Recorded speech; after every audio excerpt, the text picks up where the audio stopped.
রাসূল বলেন, আল্লাহ তাআলা কোরআনুল কারীমে জানায়া দিছে ৩ নাম্বার সিদ্ধান্ত হলো যে এই পৃথিবীতে আল্লাহ তাআলা মা বাবা সম্মিলিত হইলে পরে মায়ের গর্ভে মায়ের রেহেমের মধ্যে আল্লাহ সন্তান দেয়।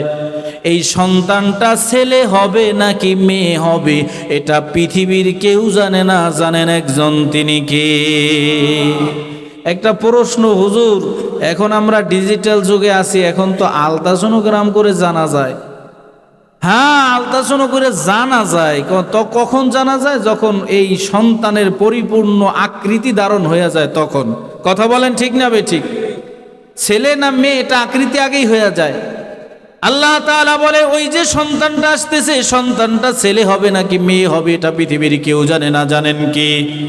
4 নাম্বার সিদ্ধান্ত, আপনার রিজিক কোন জায়গায় বাজেট আছে, কোনভাবে রিজিকের ব্যবস্থা হবে এটা পৃথিবীর কেউ জানে না, জানেন কে?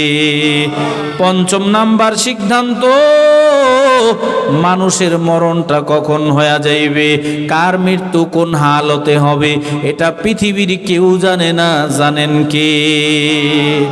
আল্লাহ তাআলা ডাক দিয়ে বলে, ইসরাফিল যখন দ্বিতীয় সিংহায় ফুৎকার দিবে, কুল্লু মান আলাইহা ফানি ওয়া ইয়াবকা ওয়াজহু রাব্বিকা যুল জালালি ওয়াল ইকরাম, পৃথিবীটা ফান হয়ে যাবে, মানুষগুলো সবাই মারা যাইবে, সবাইকে মেরে ফেলা হবে।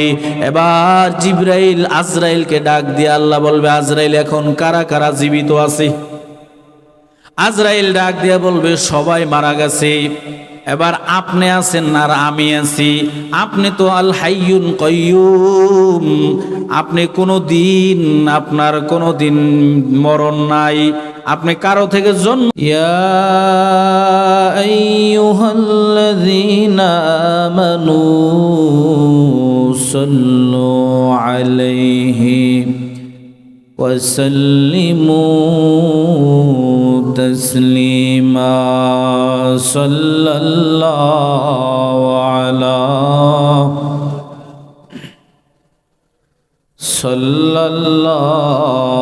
আলাইহি ওয়াসাল্লাম, সাল্লাল্লাহু আলা মুহাম্মদ সাল্লাল্লাহু। মদিনা নাম কত সুন্দর,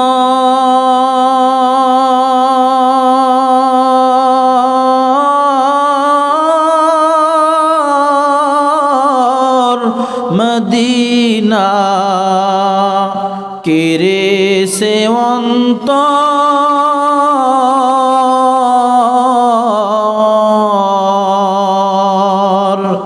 পাখির নেয় ডানা থাকলে, পাখির নেয় ডানা থাকলে যেতাম মদিনা, মদিনা যাইতে পারলাম না, মদিনা দেখতে পারলাম না।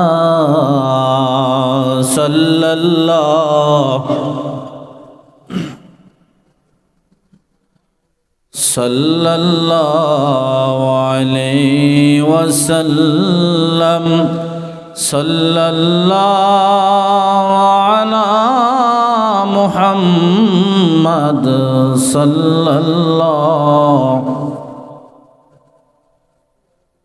বলগল উলা বিকামালিহি কাশাফাদ দুজা বিজামালিহি, حسنت جميع خصاله صلوا عليه وآله। একটু মুহাব্বতের সাথে জিকির করি, লা ইলাহা ইল্লাল্লাহ, লা ইলাহা ইল্লাল্লাহ।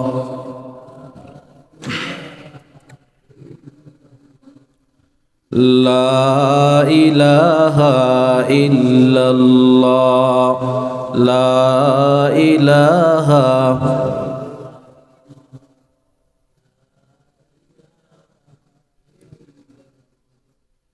লা ইলাহা ইল্লাল্লাহ লা ইলাহা ইল্লাল্লাহ।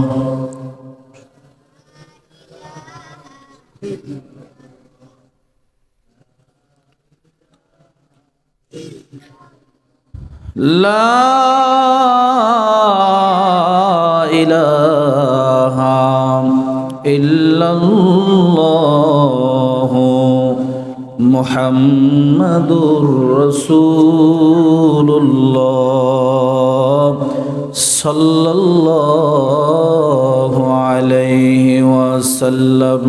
আলহামদুলিল্লাহ, অধ্যকার আয়োজিত উত্তর পশ্চিম সোহাগদল কেরামতিয়া জামে মসজিদের উদ্যোগে 2 দিন ব্যাপী বার্ষিক ওয়াজ মাহফিলের আজ প্রথম দিনে সম্মানিত সভাপতি জনাব আলহাস মোহাম্মদ শাহ আলম হাওলাদার, আজকের মাহফিলের মধ্যমণি যিনি আপনাদেরকে গুরুত্বপূর্ণ দিক নির্দেশনা দিবেন, আমাদের অত্যন্ত মহব্বতের মানুষ, আপনাদের এলাকার আপনাদের সবাইরই মহব্বতের পরিচিত মানুষ হাফেজ মাওলানা মুফতি নিয়াজ মখদুম আল মারুফ সাহেব দামাত বারাকাতুহুম।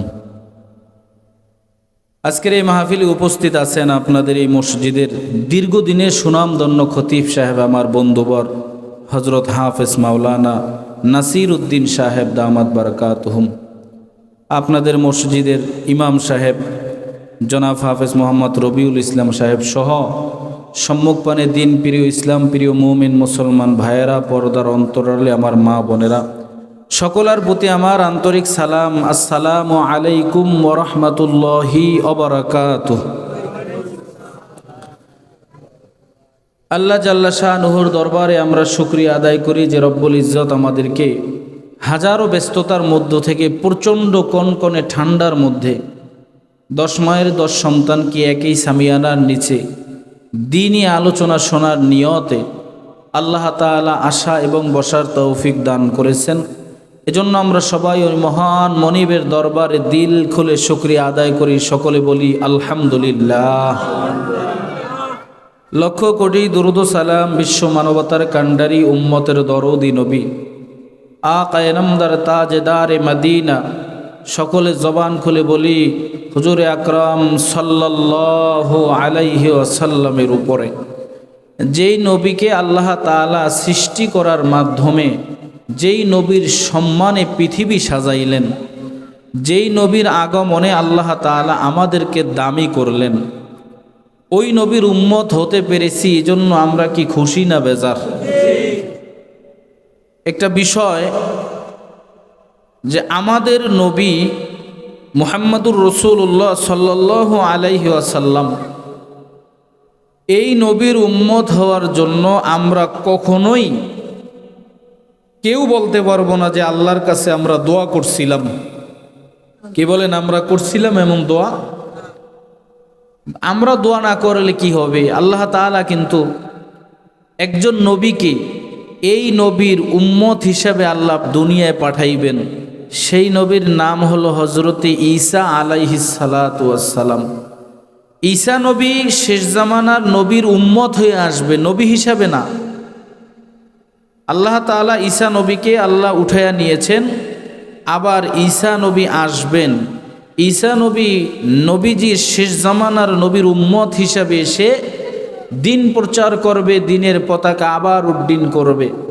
এরপরে তার আবার মৃত্যু হবে এবং আল্লাহর রসুল সাল্লাল্লাহু আলাইহি ওয়াসাল্লামের পাশেই তার দাফন হবে। সুবহানাল্লাহ বলেন।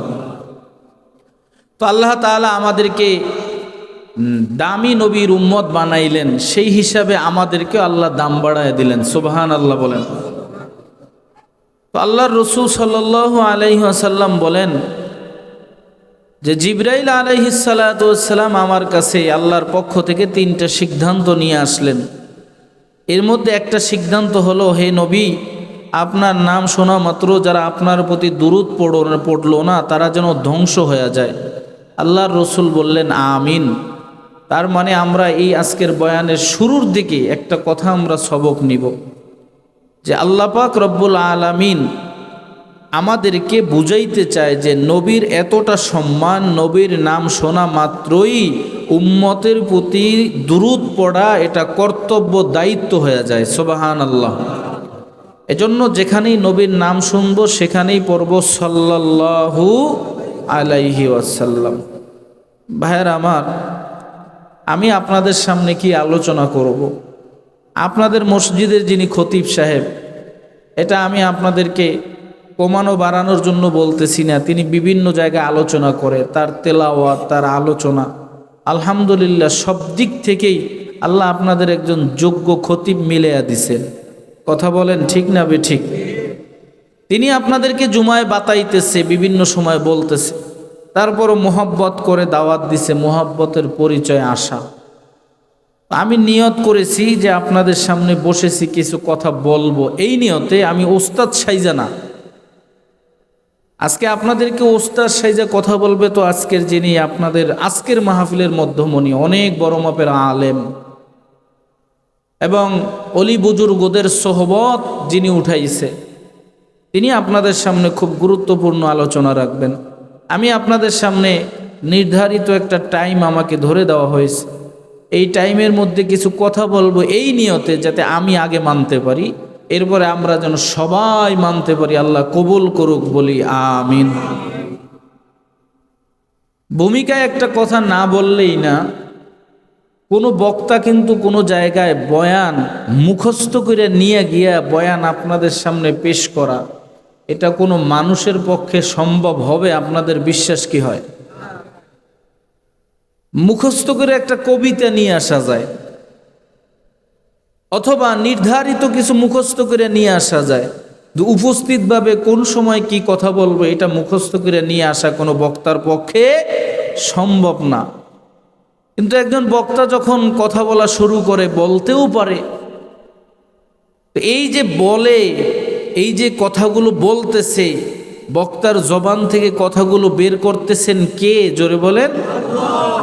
ওই আল্লাহ যে কথাগুলো বলাইতেছেন, কেন বলাইতেছেন? উত্তর হলো যে যারা শুনতেছে, শ্রবণকারী যারা আছে, তাদের আগ্রহ, তাদেরকে মনোনিবেশ, তাদের চাহিদাটা কেমন, এই চাহিদা যার যেমন থাকে, যেমন শ্রোতার চাহিদা, আল্লাহ তাআলা বক্তার জবান থেকে ঠিক তেমনই কথা বের করে দেয়। বলুন সুবহানাল্লাহ। আপনারা যদি একটু আগ্রহের সাথে কথা শোনা শুরু করেন, তখন দেখবেন আদনার থেকে আদনা, ওই আদনার জবান থেকেও এমন কথা আল্লাহ বের করে দিতে পারে যে কথার দ্বারা আমাদের জীবন পরিবর্তন হতে পারে। কি আল্লাহ তাআলার কাছে এই ক্ষমতা আছে না নাই? এজন্য যতটুকু সময় কথা বলবো আপনারা আগ্রহের সাথে শুনবেন। এক হলো ঠান্ডা, আপনারা যেখানে বসছেন ঠান্ডা লাগতেছে, আমি যেখানে বসছি এখানেও ঠান্ডা আছে। তো এই ঠান্ডার মধ্যে যতটুকু সময় বসবো, আল্লাহ যেন আমাদের এই বসাটাকে আল্লাহ তাআলা আমাদের সফলতা হিসাবে কবুল করুক, বলি আমিন। আল্লাহ সুবহানাহু ওয়া তাআলা যুগে যুগে নবী রাসূল পাঠাইছেন। আমাদের নবীকে যে এই জামানায় পাঠাইছে এমন না, যুগে যুগে আল্লাহ তাআলা নবী রাসূল দুনিয়ায় পাঠাইছেন এবং নবীদেরকে পাঠাইয়া আল্লাহ তাআলা সহিফা দিয়েছেন। ওই সহিফা অনুযায়ী মানুষদেরকে দাওয়াত দিয়েছেন দিনের পথে। এখন দিনের পথে দাওয়াত দিতে গিয়ে নবী আলাইহিস সালাতু ওয়াস সালামগণ যারা আছেন তারা বিভিন্ন বাধার সম্মুখীন হয়েছেন।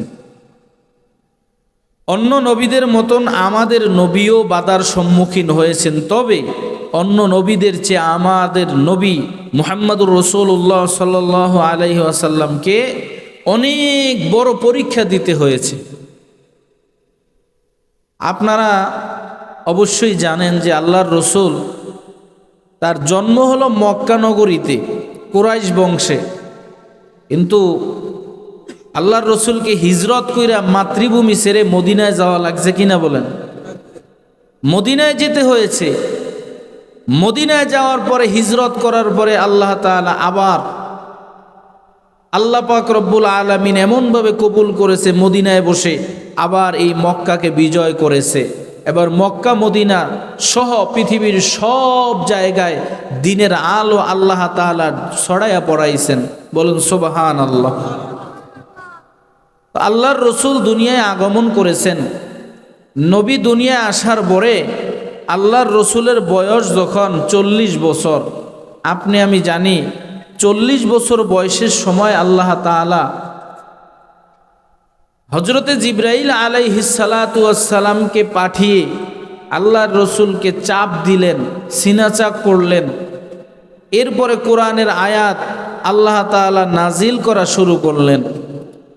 এই যে কোরআন নাজিল হয়েছে নবীর উপরে, সরাসরি কলবের মধ্যে কোরআন নাজিল হয়েছে। কোন জায়গায় বলেন? সরাসরি রসুলের কলবে। আল্লাহর রসুল নোট করে রাখে নাই। আল্লাহর রসুল যখন যে আয়াত নাজিল হইত, সাহাবীদেরকে তেলাওয়াত করে শুনাইতো। সাহাবীরা তেলাওয়াত শুইনা শুইনা, সাহাবী বাদে বিয়ে ধর্মী যারা আছে তারাও এই কোরআন শুইনা তারা কালিমা পড়ে মুসলমান হয়ে গেছে। সুবহানাল্লাহ বলেন। তাইলে এই কোরআনের বরকত আছে না নাই? এই কোরআনের বরকত কিয়ামত পর্যন্ত থাকবে কিনা বলেন? কিন্তু নবী তো মদিনায় ঘুমায়া গেছে, কিয়ামত পর্যন্ত উম্মতরাও আসবে কিনা বলেন? তাহলে আল্লাহর রসুল আমাদেরকে দুইটা রাস্তা দেখায়া গেছে, যে এই দুই রাস্তায় যদি কেউ চলতে পারে আল্লাহ তাআলা তাকে কখনোই ঈমানের রোগে রোগাক্রান্ত করবে না। সুবহানাল্লাহ বলেন। আল্লাহর রসুল বলেন, ক্বালা রাসূলুল্লাহি সাল্লাল্লাহু আলাইহি ওয়াসাল্লাম, ক্বালা রাসূলুল্লাহি সাল্লাল্লাহু আলাইহি ওয়াসাল্লাম, তারাকতু ফীকুম আমরাইন লা তাদিল্লু মা তামাসসাকতুম বিহিমা কিতাবাল্লাহি ওয়া সুন্নাত রাসূলিহি। আল্লাহর রাসূল বলেন, উম্মতরা শুনো, আমি নবী মদিনায় ঘুমায়া যাইব, বা আমি নবী তোমাদের জন্য দুইটা পথ দেখায়া গেলাম।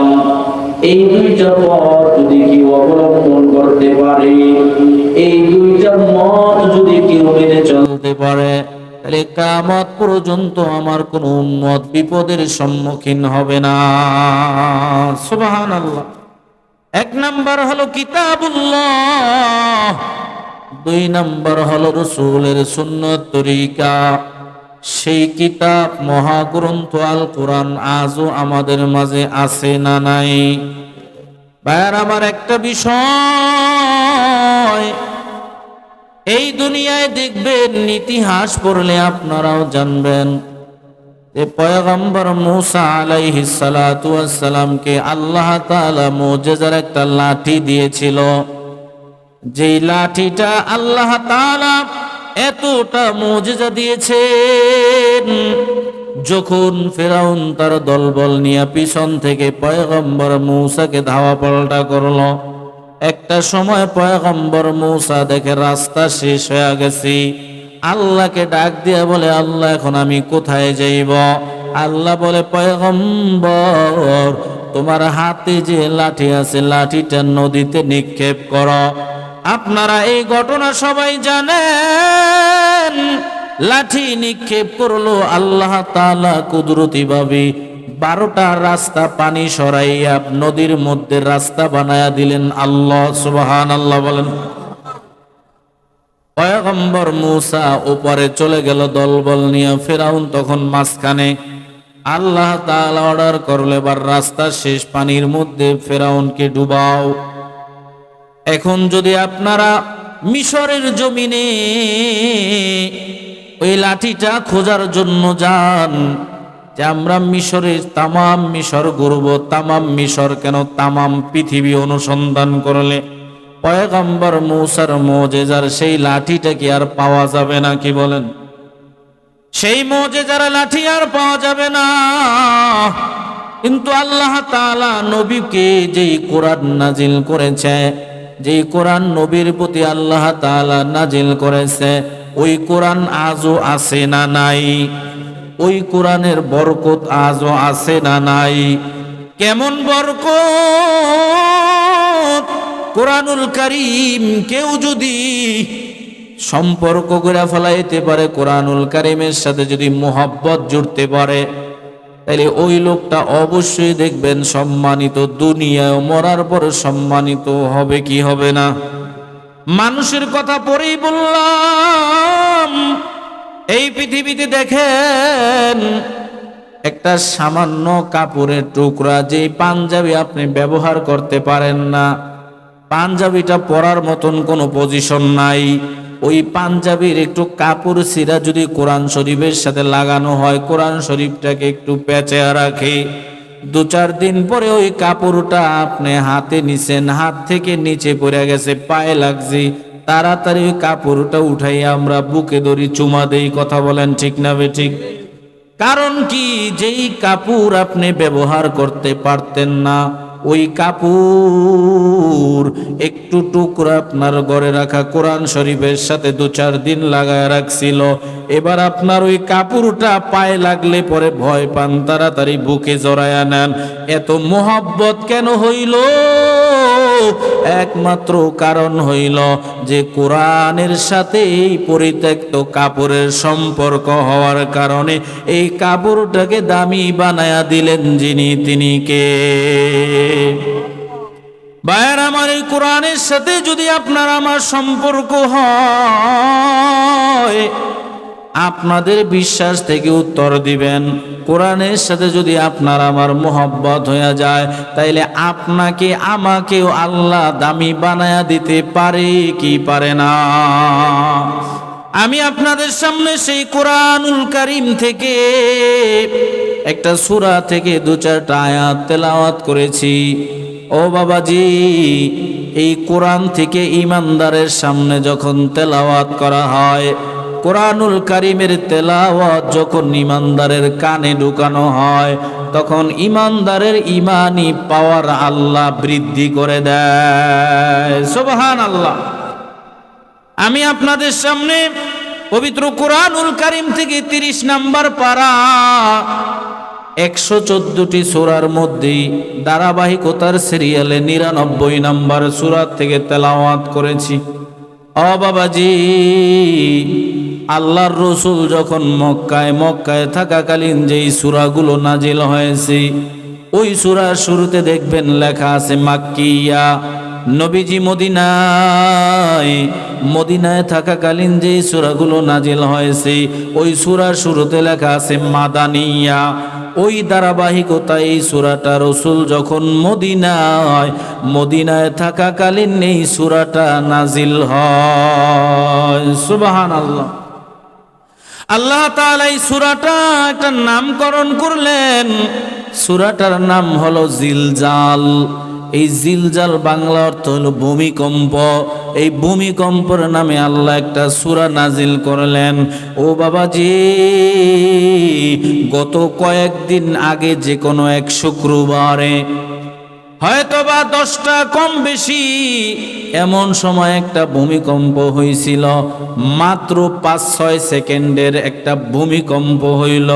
এই ভূমিকম্পে বৃদ্ধ বাবাজি পর্যন্ত বলে উঠছে যে আমার জীবনে এত ভয়াবহ ভূমিকম্প দেখি নাই। কথা বলেন ঠিক না বেঠিক? আল্লাহ তাআলা বলে ইযা যুলজিলাতিল আরদু জিলজালাহা, এই পৃথিবীটা যখন কম্পনে প্রকম্পিত হবে। ও বাবাজি, কম্পনে প্রকম্পিত হইবে মানে একটা ঝাঁকুনি দিবে এমন না। পৃথিবীটা আল্লাহ তাআলার হুকুমে কাঁপাকাঁপি শুরু হয়ে যাবে। কোন দিন এই জমিন কাঁপাকাঁপি শুরু হয়ে যাইবে? আল্লাহর রসুল বলেন ইয়াউমা ইহশারুন নাসু ইয়াউমাল কিয়ামা। আল্লাহর রসুল বলে উম্মতরা শোনো, ময়দানে মাহশারের আগে মানে এই পৃথিবীতে আমরা যত ফেরেশতা আছে, 4 জন ফেরেশতার নাম আমাদের কম বেশি সবার মুখস্থ আছে। একজন হলো হযরতে জিবরাইল আলাইহিস সালাতু ওয়াস সালাম। জিবরাইল ফেরেশতার দায়িত্ব হলো পয়গম্বরদের কাছে, নবীদের কাছে আল্লাহর পক্ষ থেকে ওহী পৌঁছায়া দিত। এটা আপনারা জানেন সবাই। জিবরাইলের দায়িত্ব হলো আল্লাহর পক্ষ থেকে নবীদের কাছে আল্লাহ যা বলতো নবীর কাছে পৌঁছায়া দিত। এটা আমরা মুসলমান হিসেবে আমাদের জানা দরকার কিনা বলেন? আমরা এখন মুসলমান, বৃদ্ধ বাবাজিরা রাগ হইবেন না, ইয়ং জেনারেশন যারা আসো, বর্তমানে মুসলমান দাবি করি ঠিক, কিন্তু আমরা যদি হিসাব মিলাই, যেহেতু এখানে তো অন্য ধর্মের লোক নাই, একটু হিসাব মিলান তো আমাদের মুসলমানিত্ব কতটুকু আছে আমাদের মধ্যে। মুসলমানের সন্তানরা জিজ্ঞেস করলে যে বলো তো এখন আরবি কি মাস চলতেছে, মুসলমানের সন্তান বলতেই পারবে না। যদি মুসলমানের সন্তানকে জিজ্ঞাসা করা হয় আরবি মাসের আজ কত তারিখ, বলতেই পারে না। মুসলমানের সন্তানরা জিজ্ঞেস করলে যে তুমি 4টা সূরা আলহামদু সূরা সহ 5টা সূরা একটু শুদ্ধ করে বইলে শোনাও তো, পারে না। তাহলে মুসলমানিত্ব কি টিকলো? ভাইয়েরা আমার, বর্তমানে আরবি মাস চলতেছে রজব মাস। রজব মাসের চাঁদ ওঠার সঙ্গে সঙ্গে আল্লাহ তাআলার পয়গম্বর আপনার আমার নবী মুহাম্মদুর রাসূলুল্লাহ সাল্লাল্লাহু আলাইহি ওয়াসাল্লাম একটা দোয়া করতেন, আল্লাহুম্মা বারিক লানা ফি রজব ওয়া শাবান ওয়া বাল্লিগনা রমাদান। আল্লাহর কাছে বলতো, আল্লাহ রজব আর শাবানের বরকত দান করেন এবং রমজান পর্যন্ত আমাদের হায়াত বৃদ্ধি করে দেন। সুবহানাল্লাহ বলেন। কারণ কি? কারণ হইল আপনার আমার নবী তার জবানে বলে, আমার উম্মতি মা বাইনা সিদ্দিনা আলফা সানা। রসুল বলে, আল্লাহ আমার উম্মতের গড় আয়ু হবে 60 থেকে 70 বছর। রসুলের জবান থেকে বলে গেছে যে আমার উম্মতের গড় আয়ু হইল 60 থেকে 70 বছর। তাহলে এই 60 থেকে 70 বছর পেয়ে আমার উম্মতরা কিভাবে 1000 বছর যারা হায়াত পেয়েছে তারা আমল করেছে বেশি, আমার উম্মতরা অল্প হায়াতে এত বেশি আমল কিভাবে করবে? আল্লাহ তাআলা জানায়া দিল, পয়গম্বর আপনার উম্মতদের টেনশন আপনি করিয়েন না, কারণ 1 বছরের মধ্যে এমন একটা মাস আছে যেই মাসে আমি আল্লাহ তাআলা এমন একটা রাত্রি রেখেছি, ওই রাত্রি যদি কেউ ইবাদত করতে পারে আমি আল্লাহ তাআলা ওয়াদা করলাম 1000 মাস ইবাদতের সওয়াব এক রাত্রিতেই আমি আল্লাহ দিয়া দিব। তাইলে আল্লাহর রসুল এই কথাই বলতেন, আল্লাহ রজব মাসের বরকত দেন, শাবান মাসের বরকত দেন, আর রমজান পর্যন্ত আমাদের হায়াত বাড়ায়া দেন। কেউ যদি 40 বছর হায়াত পেয়ে যায়, 40 বছরে সে যদি 40টা রাত্রি পেয়ে যায়, আর বুঝে শুনে যদি 40টা রাত্রি ইবাদতে কাটাইতে পারে বাবা, তাহলে 40,000 মাস ইবাদতের সওয়াব আমলনামায় যিনি দিয়া দিবেন তিনি কি? আল্লাহ তাআলা ডাক দিয়া বলেন, ইযা জুলজিলাতিল আরদু জিলজালাহা, এই পৃথিবীটা যখন কম্পনে প্রকম্পিত হবে। ও বাবাজি, 4 জন ফেরেশতা আছে, একজনের নাম হলো জিবরাইল। জিবরাইলের কাজ হলো ওহী বন্টন করা। আর একজন ফেরেশতার নাম হযরতে আজরাইল। আজরাইল আলাইহিস সালাতু ওয়াস সালামের দায়িত্ব হলো আল্লাহর হুকুমে মানুষের জান কবজ করা। আর একজন ফেরেশতার নাম হলো হযরতে মিকাইল। মিকাইল ফেরেশতা আল্লাহ তাআলার অর্ডারে মেঘ বৃষ্টি পরিচালনা করে। আর একজন ফেরেশতার নাম আছে হযরতে ইসরাফিল আলাইহিস সালাতু ওয়াস সালাম। এই ইসরাফিলের দায়িত্ব হলো এই পৃথিবী যতটা আকার, ইসরাফিলের লম্বা, ইসরাফিল তার লম্বতার দিক থেকে এতটা লম্বা। ইসরাফিল ফেরেশতার দায়িত্ব হলো আল্লাহর হুকুমে তার হাতে একটা সিংহা, একটা হর্ন, একটা মাইক নিয়ে বসে আছে। আল্লাহ তাআলা অর্ডার করবে, ইসরাফিল তোমার সিংহায় ফুৎকার দাও। ওই সিংহায় মাত্র 3টা ফুৎকার দেওয়া হবে। বলেন কয়টা? তিনটা ফুৎকার দিবে। সর্বপ্রথম যেই ফুৎকার হবে, ওই ফুৎকার দেওয়ার সঙ্গে সঙ্গে পৃথিবী কম্পন শুরু হয়ে যাবে। আল্লাহ তাআলাও কথাই বলেন, ইযা যুলজিলাতিল আরদু জিলজালাহা। মাত্র 7 সেকেন্ডের ভূমিকম্পে মানুষ পাগল। আমরা ভিডিও দেখেছি, সন্তানকে কোল থেকে একটা ধাক্কা মেরে বাবা বিল্ডিং থেকে বের হওয়ার জন্য তৈরি হয়ে গেছে। মা তার সন্তানকে রেখে বিল্ডিং থেকে বের হয়ে যাইতেছে, কারণ বিল্ডিং ভেঙে পড়লে তা এসে মারা যাবে। একটু চিন্তা করেন, মাত্র 7 সেকেন্ডের ভূমিকম্পে মানুষ যদি এটা করতে পারে, আর আমরা দুনিয়ার নিসবতে দেখলাম কি, এই পৃথিবীতে মা তার জীবনটা দিয়া দিতে পারে সন্তানের জন্য। সন্তান ভালো থাকার জন্য মা কষ্টে থাকতে পারে, এমন নজির আছে না নাই? গত কয়েকদিন হয় রাজশাহী মেডিকেল কলেজ হসপিটালে একটা খবর, মা গর্ভবতী, সন্তান হইতেছে না, নরমাল ডেলিভারি হচ্ছে না। দীর্ঘ সময় অপেক্ষা করার পরে এবার তারা ডাক্তারের কাছে নিয়ে গেছে। ডাক্তার টেস্ট কইরা বলতেছে, কারা আসো আত্মীয় স্বজন, তাড়াতাড়ি আসো, আমরা এমন একটা জায়গায় আমরা পৌঁছে গেছি। এই মায়ের গর্ভের সন্তানটাকে যদি জীবিত রাখা হয় তাইলে মা মারা যাবে, আর মাকে জীবিত রাখতে হইলে সন্তানকে মেরে ফেলতে হবে। এবার তাড়াতাড়ি সিদ্ধান্ত দাও, কি করবা? সন্তান বাঁচাবা নাকি মাকে বাঁচাইবা? এবার স্বামী ডাক দিয়া বলে, আমার সন্তানটাকে মেরে ফেলেন, আমার স্ত্রী বেঁচে থাকলে আরো সন্তান আল্লাহ দিলে আসতে পারে। ঠিক ওই মায়ের মা বাবা ডাক দিয়া বলে, গর্ভের সন্তান মেরে ফেলেন, আমাদের সন্তানটাকে বাঁচা রাখেন। কিন্তু ডাক্তার বলে, আমি যখন অপারেশন করব তখন আমি দেখতেছি ওই গর্ভবতী মায়ের চোখের পানি। জিজ্ঞেস করলাম, বোন তুমি কি কিছু বলতে চাও নাকি? এবার ওই গর্ভবতী মা ডাক দিয়া বলে, ডাক্তার আমি সব শুনেছি, হয়তোবা আমার সন্তানটাকে বাঁচাইলে আমারে বাঁচাইতে পারবেন না, আর আমারে বাঁচাইলে আমার সন্তানটা বাঁচাইতে পারবেন না।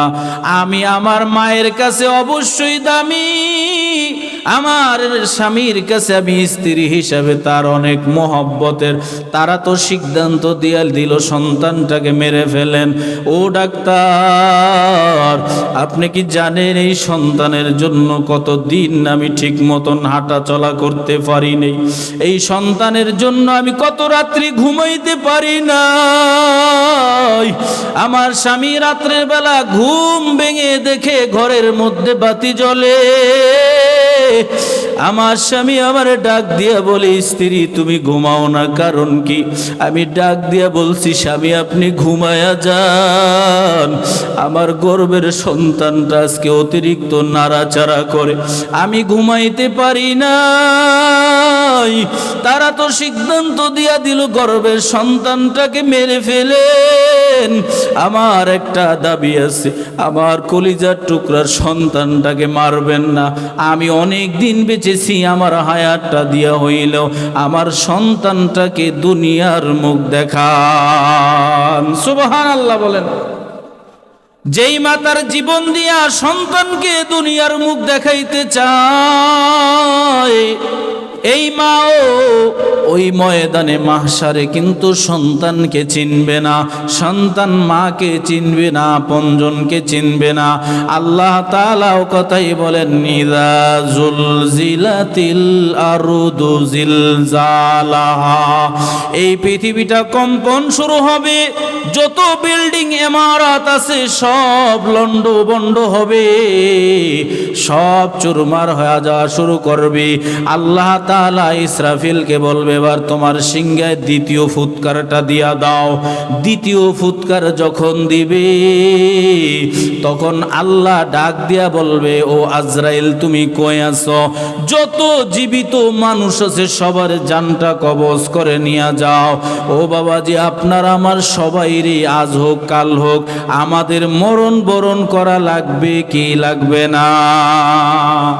আল্লাহ তাআলা ডাক দিয়ে বলে, কুল্লু নাফসিন যায়িকাতুল মাউত।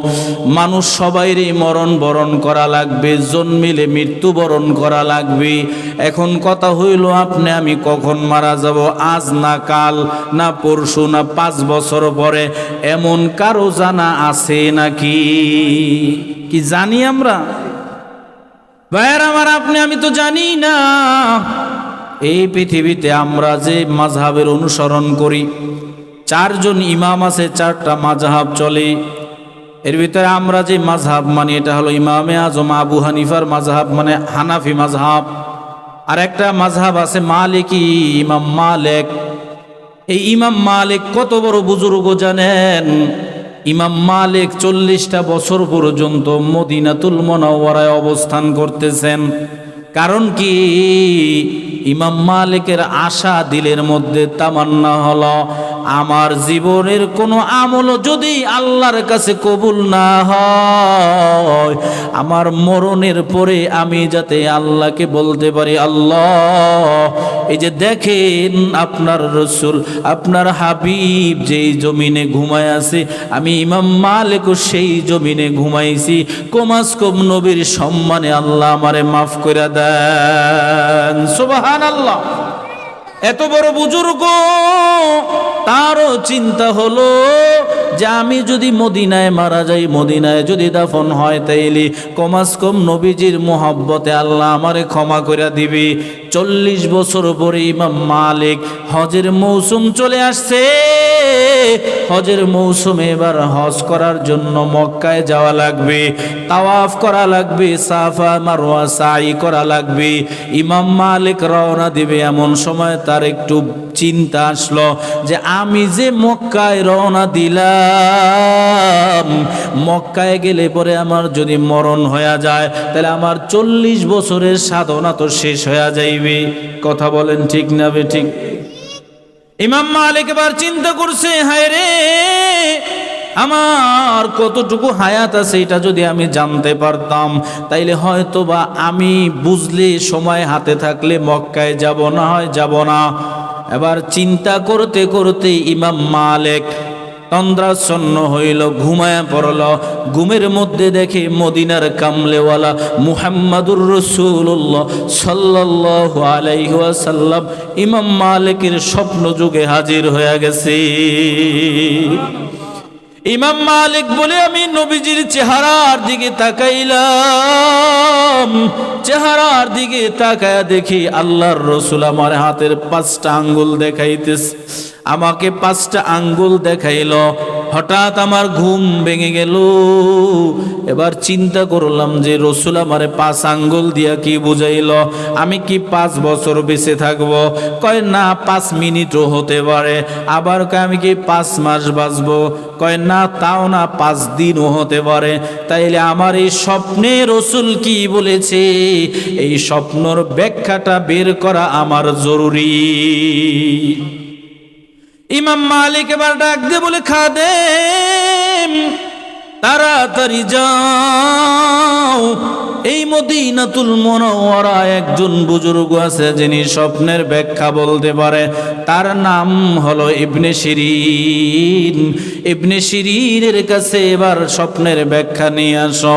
তবে খবরদার, আমি যে নবীকে স্বপ্ন দেখেছি আমার নামটা কিন্তু বলবা না। সুবহানাল্লাহ বলেন। আর আমরা যারা আছি, স্বপ্নে যদি মোটামুটি জুব্বা পরা কালো কোনো পোশাকেরও কিছু দেখি, বা পাগড়ি পরা কাউকে যদি দেখেই ফেলাই, পরের দিন তো পুরো বাজার গরম, যে জানো নবীর স্বপ্ন দেখে ফেলাইছে। এ আছে না না এরকম? হঠাৎ করে নামাজ পড়া শুরু করছে, এবার নিজেরে মুসল্লি মুসল্লি একটা ভাব উঠে ফেলাইছে, এখন কেউ দেখলেও সালাম দে না, আবার কয় আমার সালাম দিবি না, আমি নামাজ পড়া শুরু করছি। হঠাৎ দান করা শুরু করছে, এবার কয় আমি দানবীর, নামটা ভালো করে কইেন। আছে না নাই? দানের বিষয়টা ভিন্ন, অনেক সময় দান দেখায় করাও দরকার আছে, কিন্তু ইবাদত দুনিয়ার মানুষরে দেখানো না। এটা কার জন্য বলেন? ইমাম মালিক ডাক দিয়ে বলে, খাদেম আমি যে নবীকে স্বপ্ন দেখেছি আমার নামটা বলবা না, তাড়াতাড়ি ইবনে শিরিনের কাছে চলে যাও। ইবনে শিরিনের কাছে যায় বলতেছে, ও ইবনে শিরিন, আল্লাহর রসুল আল্লাহর এক বান্দাকে হাতের 5 আঙ্গুল দেখাইছে, ব্যাখ্যা বলেন। ইবনে শিরিন বলে, আমি স্বপ্নের ব্যাখ্যা বলতে পারি, তবে স্বপ্নটা কে দেখছে তার নামটা বলো। খাদেম বলে, নাম বলা আমার জন্য নিষেধ আছে, তাড়াতাড়ি অনুমতি নিয়ে আসো, স্বপ্ন কে দেখেছে তার নামটা বলা লাগবে। তার নাম যদি না বলো তাইলে আমি স্বপ্নের ব্যাখ্যা বলবো না, তবে আমি বলে দিতে পারি এই স্বপ্ন ইমাম মালিক ছাড়া কেউ দেখে না। ও ভাইয়ের আমার, ইবনে শিরিন কত বড় বুজুর্গ। ইবনে শিরিন বলে, আমার কাছে এক যুবক আইসা হেসে দিয়া বলে, ইবনে শিরিন আজকে বড় খুশি লাগে। কি খুশি? আজকে আমার খুশি হইল এটা যে আমি দেখতেছি আল্লাহর রসুল জীবিত, আর রসুল হইল পিছনে, আর আমার বাবা সামনে ইমামতের মুসল্লায় দাঁড়াইছে। আজকে বড় আনন্দ লাগে।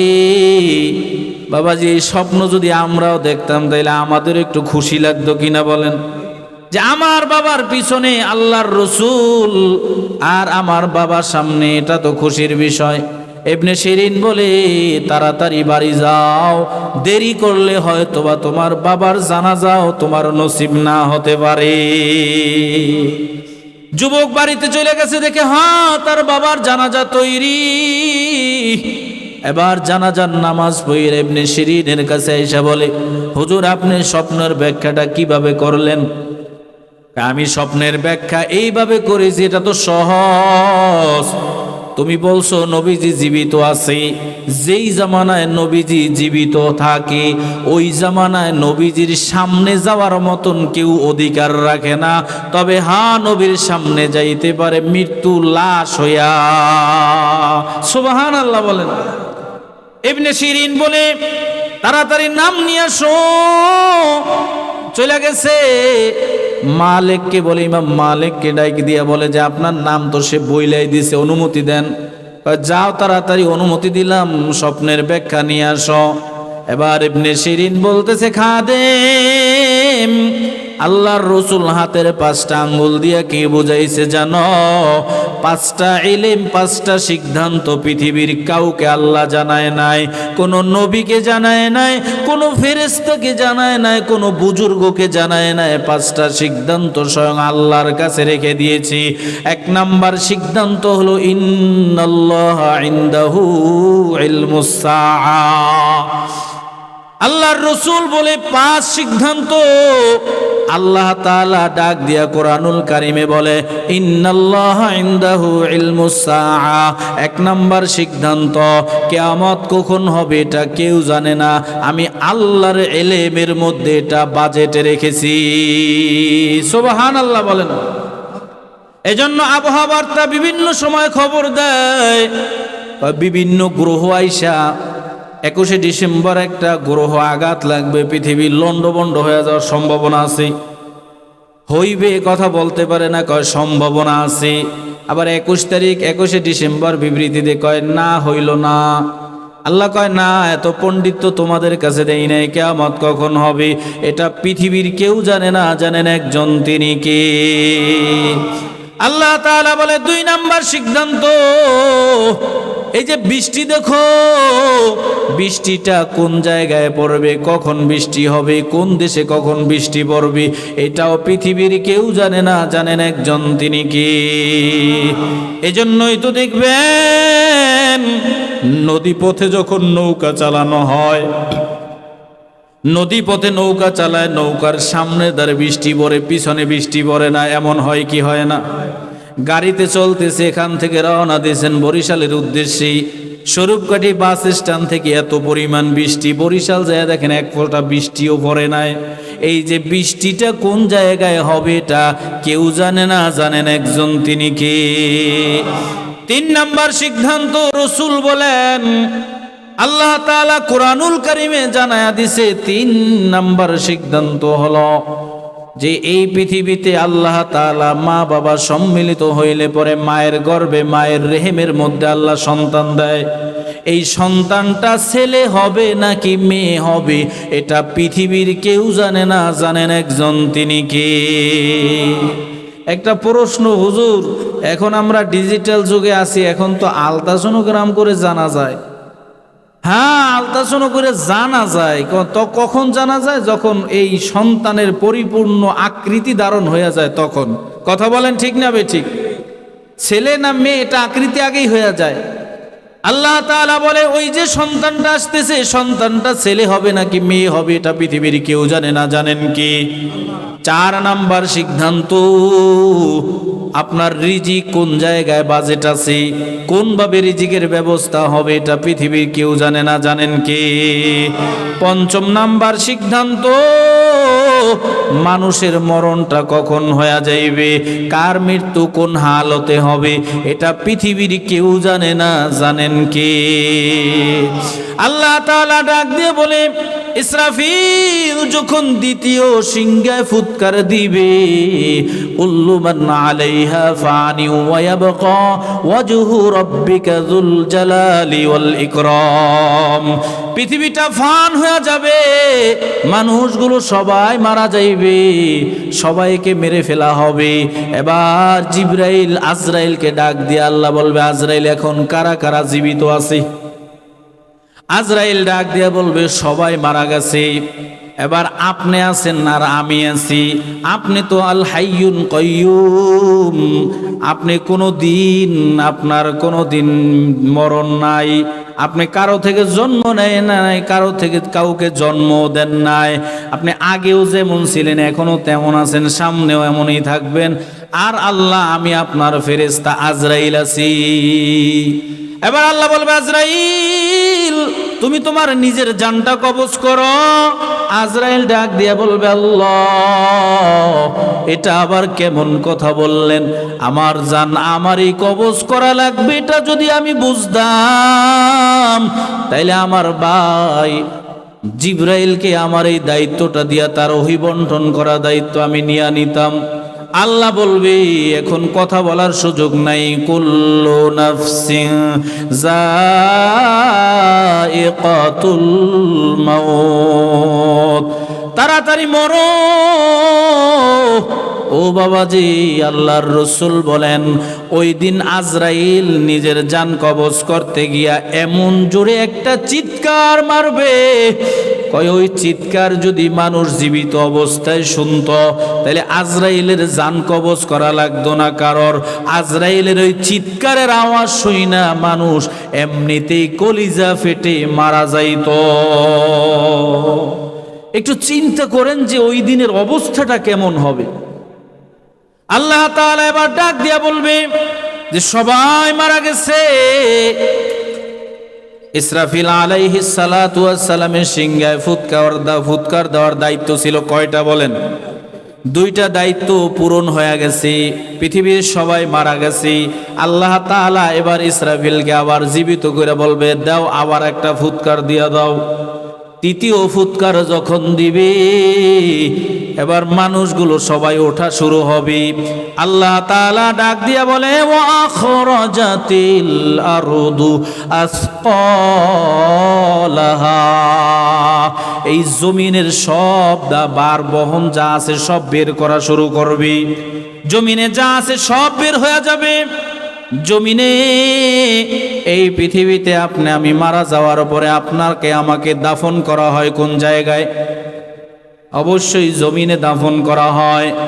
জমিনে দাফন করার সময় আমাদেরকে কিন্তু একটা দোয়া পড়ে দেয়, মিনহা খালাকনাকুম ওয়া ফিহা নুঈদুকুম ওয়া মিনহা নুখরিজুকুম তারাতান উখরা। এটা দোয়া না, এটা একটা কোরআনের আয়াত। সুবহানাল্লাহ বলুন। আল্লাহ তাআলা কি বলে জানেন? আল্লাহ ডাক দিয়া বলতেছে, মিনহা খলাকনাকুম, গোলাম রে তোমারে আমি আল্লাহ মাটি দিয়া বানাইছি। সুবহানাল্লাহ বলেন। আল্লাহ ডাক দিয়া বলে, মিনহা খলাকনাকুম, তোমারে আমি আল্লাহ মাটি দিয়া বানাইছি। ওয়া ফিহা নুঈদুকুম, আবার তোমাকে মাটির মধ্যে নিয়ে আসা হবে। এই দুইটা কথা বইলা যদি আল্লাহ আয়াতের ইতি টানতেন, তাইলে আমাদের এই প্রচণ্ড ঠান্ডার মধ্যে এখানে বসার প্রয়োজন ছিল না। প্রচণ্ড ঠান্ডার মধ্যে আমাদেরকে ফজরের নামাজ মসজিদে আদায় করা দরকার ছিল না। এই দুই কথায় যদি শেষ হয়ে যায়, তো আল্লাহ বলে না না, ওয়া মিনহা নুখরিজুকুম তারাতান উখরা, আবার তোমাদেরকে মাটি দিয়া দণ্ডায়মান করাবো। ইসরাফিলের তৃতীয় সিংহায় ফুৎকার হয়ে যাবে। এবার কবর থেকে মানুষগুলো ওঠা শুরু হয়ে যাইবে। আল্লাহ তাআলা বলে যে কবর থেকে মানুষ যখন ওঠা শুরু হবে, তখন এই ঘটনা দেখে মানুষ বলবে, ওয়াকালাল ইনসানু মা লাহা, মানুষ বলবে আল্লাহ কি হইল, এটা আবার কি শুরু হইল? সর্বপ্রথম যেই মানুষটা উঠবে তার নাম হলো হযরতে হাবিল। এই পৃথিবীতে সর্বপ্রথম যে মারা গেছে তার নাম কি বলেন? ধারাবাহিকভাবে সবাই উঠবে, আপনার আমার ওঠা লাগবে ওই দিন আপনাকে আমাকে আল্লাহ তাআলা কিভাবে দণ্ডায়মান করাবে তাও বলে দিছি। ইয়াউমা নাদউ কুল্লা উনাসিম বিইমামিহিম, ময়দানে মাহশারে আল্লাহ তাআলা প্রত্যেকের নেতা সহ ডাক দিবে যে আসো। তোমরা তো এককভাবে আল্লাহ ডাকবে না। ভাইয়েরা আমার, এই পৃথিবীতে আপনি আমি একটা জিনিস বুঝে নিলাম যে দৈনিক আল্লাহ আমাদের উপরে 5 ওয়াক্ত নামাজ ফরজ করেছেন। কয় ওয়াক্ত বলেন? 5 ওয়াক্ত নামাজ। এই নামাজের মাধ্যমে কোনো বরকত আছে না নাই? আল্লাহর রাসূল ডাক দিয়া বলেন, ক্বালা রাসূলুল্লাহ সাল্লাল্লাহু আলাইহি ওয়াসাল্লাম, মিফতাহুল জান্নাতিস সালাহ, নামাজ হইল বেহেশতের চাবি। সুবহানাল্লাহ বলেন। নামাজ যদি বেহেশতের চাবি হয়, তাইলে অবশ্যই বেহেশতে একটা তালা লাগানো আছে। কথা বলেন ঠিক না বেঠিক? আমি এই কথাটা প্রায় জায়গায় বলি। এই যে মসজিদে একটা তালা লাগানো আছে, ইশার নামাজের পরে নিরাপত্তার জন্য, পরিবেশ ঠিক রাখার জন্য মসজিদে তালা লাগানো হয়। ইমাম সাহেব ছুটিতে বাড়ি যাইবে, তালা লাগাইয়া চাবিটা আপনাদের কাছে দিয়ে গেছি। এবার চাবি দিছি, বাবাজি ফজরের নামাজ মসজিদে আইসা আজান দিয়ে আদায় করেন। ওই চাবি সহকারে আপনি দোকানে গেছেন চা খেতে, ওই দোকানে বসছেন, চাবিতে ধাক্কা লাইগা চাবির একটা ঘাট ভেঙে গেছে। এবার বলেন ওই চাবি নিয়ে আইসা ফজর থেকে শুরু কইরা জোহর পর্যন্ত যদি চেষ্টা করেন, ওই চাবিতে ওই তালা আর খুলবে নাকি? কেন? উত্তর হইল, হুজুর ওই চাবিতে তো অনেকগুলো ঘাট ছিল, এর মধ্যে একটা ঘাট ভেঙে গেছে, এখন ওই চাবিতে আর তালা খুলবে না। এটাই যদি দুনিয়ার নিয়ম হয়, আল্লাহর রাসূল ডাক দিয়া বলেন নামাজ হইল বেহেশতের চাবি। এবার আপনারাই জবাব দিবেন, দৈনিক নামাজ কত ওয়াক্ত? 5 ওয়াক্ত নামাজ। আল্লাহর এমনও বান্দা আছে যে ফজরের নামাজটা পড়ে না, বাকি 4 ওয়াক্ত ঠিক মতন পড়ে। এই 4 ওয়াক্ত নামাজ নিয়ে বান্দা যখন আল্লাহর জান্নাতে দাঁড়াইবে, বলেন এই নামাজ দিয়া জান্নাতের গেট খোলা সম্ভব হবে নাকি? এজন্য আমাদের নামাজ পড়তে হবে দৈনিক কত ওয়াক্ত? 5 ওয়াক্ত নামাজ আমরা যদি আদায় করি, 5 ওয়াক্ত নামাজের মধ্যে আল্লাহ তাআলা নবীজির সম্মানে আবার একটা স্পেশাল অফার রেখেছি। মানুষ তো সবাই অফারের পাগল, সবাই নগদ নিতে চায়, আছে না নাই? স্ত্রী ডাক দিয়া বলে, স্বামী ঈদ উপলক্ষে মিয়ারহাট বাজারে সুন্দর একটা অফার দিছে, যেই অফারে মাল কিনলে পরে 100 টাকার মাল 60 টাকায় পাওয়া যাইবে। তো স্বামী এবার দুর্বল হয়ে যায়, চলো আগামী দিন যাই ওই মাল ক্রয় করব। এই যে স্বামীর আগে আগ্রহ ছিল না, আগ্রহ হয়েছে অফারের কথা শুই না।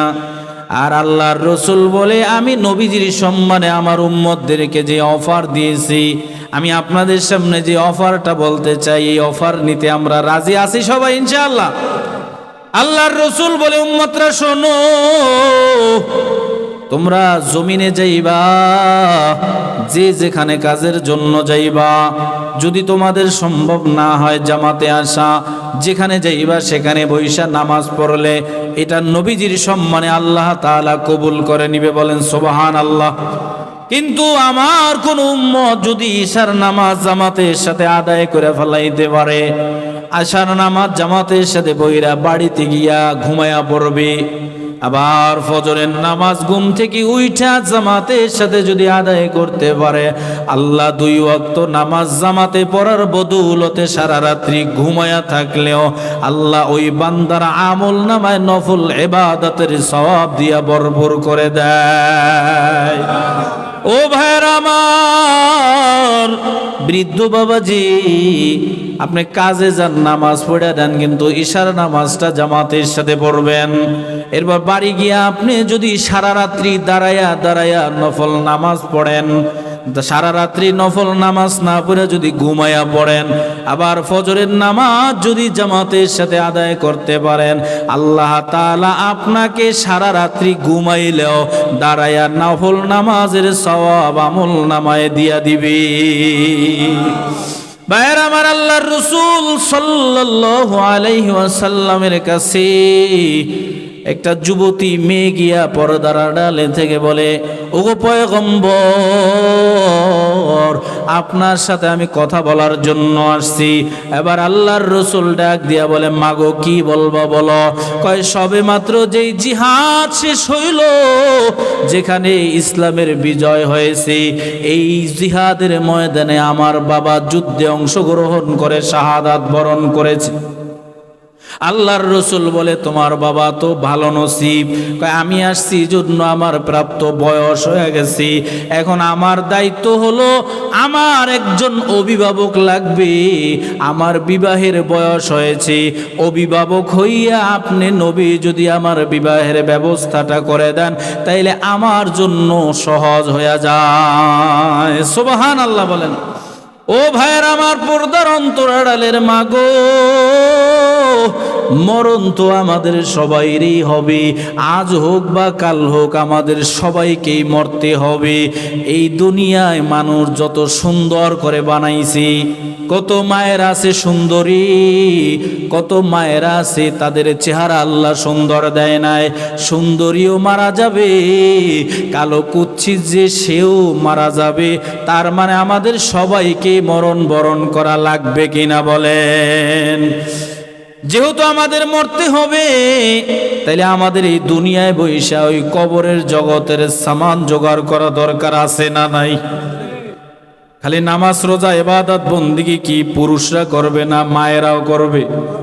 আল্লাহ তাআলা উভয়কেই অর্ডার করেছে, তবে মায়েদের ব্যাপারে বলে, তোমরা তো মৃত্যুর পরে এই দুনিয়ার সফর শেষ করবা, ওই কবর জগতে যাইবা, হাসরের ময়দানে উঠবা, হিসাব নিকাশ দিবা। তবে মায়েরা যদি 4টা কাজ করতে পারে, 4 কাজ করনেওয়ালা মাকে রাসূল বলে তাদের জন্য শুভ সংবাদ হলো 8টি জান্নাতের সকল গেট ওই মায়ের জন্য খুলে দিবে। যেই দরজা দিয়া ঢুকতে খুশি, ওই দরজা দিয়ে ওই মা জান্নাতে যেতে পারবে। কাজ কয়টা বলেন? 4টা কাজ। 1 নম্বর কাজ, মায়েরা 5 ওয়াক্ত নামাজ পড়বে। কয় ওয়াক্ত নামাজ বলেন? 2 নম্বর কাজ হলো মায়েরা রমজান মাসের রোজা রাখবে। 3 নম্বর কাজ স্বামীর খেদমত করবে। 4 নম্বর কাজ সতীত্বের হেফাজত করবে। এই 4 কাজ যদি কোনো মা করতে পারে, আল্লাহ বলে ওই মায়ের জন্য, ওই বান্দিটার জন্য আমি আল্লাহর 8টি জান্নাত আমি আল্লাহ রিজার্ভ করে দিব।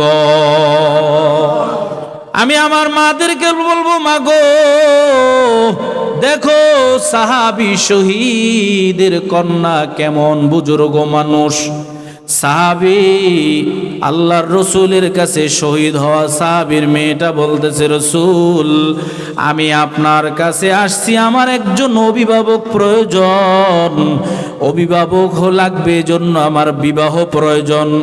আল্লাহর রসুল বলে, মাগো আমি অবশ্যই তোমার অভিভাবক হইতে রাজি আছি। এবার আল্লাহর রসুল ডাক দিয়া বলে, মাগো তোমারে আগের থেকে তো আমি চিনি না, তোমার কোন ধরনের ছেলে চয়েস আছে, অর্থাৎ তরবিয়ত তো এক একজনের মতন থাকে, তোমার কি কোনো আখলাকওয়ালা মানুষ পছন্দ আছে নাকি? এবার ডাক দিয়া বলে, নবীজি আমার 3টা শর্ত আছে, 3 গুণে গুণান্বিত একটা ছেলে আমার পাত্র হিসাবে নিতে চাই। 1 নাম্বার, যে আমাকে যেই ছেলেটা বিবাহ করবে ওই ছেলেটা যেন দৈনিক 1 খতম কোরআন তেলাওয়াত করে। একটু সুবহানাল্লাহ জোরে কোন। আল্লাহর রসুল ডাক দিয়া বলে, ও মা এটা কেমন করে সম্ভব, দৈনিক 1 খতম করে তেলাওয়াত করবি? এবার আল্লাহর রসুল বলে, আর একটা শর্ত কি বলো? কয়, দ্বিতীয় শর্ত হইল আমার যেই ছেলে বিবাহ করবে ওই ছেলে সারা রাত্রি নফল ইবাদত করতে হবে। আল্লাহর রসুল বলে, তৃতীয় গুণ কি বলো? কয়, আমার যেই ছেলে বিবাহ করবে ওই ছেলেটা সারা দিন নফল রোজা রাখতে হবে।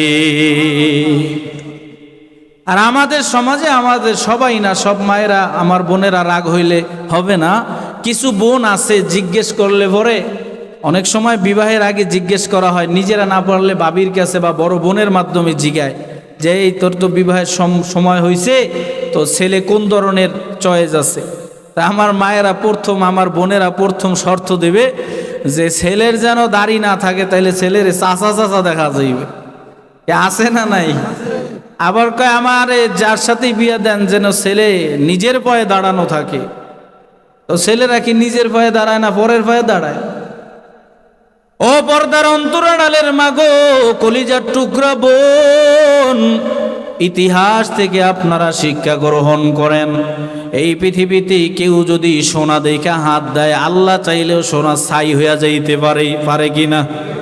আবার কেউ যদি ছাইয়ের মধ্যে হাত দেয়, তাইলে আল্লাহ চাইলে সোনা নিয়ে আল্লাহ হাত ভরপুর করে বের করতে পারে।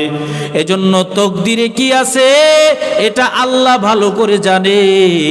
আপনারা অবশ্যই জীবন সঙ্গিনী হিসাবে একটা নামাজি, একটা ভদ্র ছেলেকে চয়েস করে নেন, তাইলে দুনিয়ায় যদিও আপনারা সামান্য সময় দেখবেন আর্থিক স্বাবলম্বী নাই, কিন্তু মরণের পরে আল্লাহ তাআলা আপনাকে এই উভয় দাম্পত্য জীবনকে আল্লাহ তাআলা দুইজনকেই জান্নাতের মেহমান বানায়া নিবে। ভাইয়েরা আমার, আল্লাহর রসুল 3 শর্ত শুইনা বলে, ও মাগো যেই শর্ত 3টা দিছো এটা আমার পক্ষে মানা সম্ভব না, আমার সাহাবীরা কিভাবে মানবে? উপস্থিত সাহাবীদের মধ্যে একজন নওজোয়ান দাঁড়ায়া বলে, ইয়া রাসূলুল্লাহ আমি শর্তগুলো সব শুনেছি, এই শর্ত শুনে আমি এই মেয়েটাকে বিবাহ করতে রাজি আছি। আল্লাহর রসুল বলে, কি ব্যাপার তুমি শুনছো সব? কয়, হ্যাঁ আমি শুনছি। আপনি কাজী হন, আমার বিবাহের ব্যবস্থা করে দেন। সংক্ষেপ বলি, বিবাহের ব্যবস্থা করে দিল। নবদম্পতির জীবন চলতেছে। 3 দিন পরে আল্লাহর রসুলের কাছে 2 জন হাজির। এবার মেয়েটা আইসা বলে, ইয়া রাসূলুল্লাহ আমি যেই শর্ত দিছিলাম, যেই শর্ত মেনে আমাকে বিবাহ করছে, আমার স্বামী একটা শর্তও মানে নাই। কয়, কিভাবে বুঝলা? কয়, আমি নিজ হাতে খাবার দিছি, দিনের বেলা খাইছি, রাত্রের বেলা আমার পাশে ঘুমাইছে, নফল ইবাদত করলো কখন?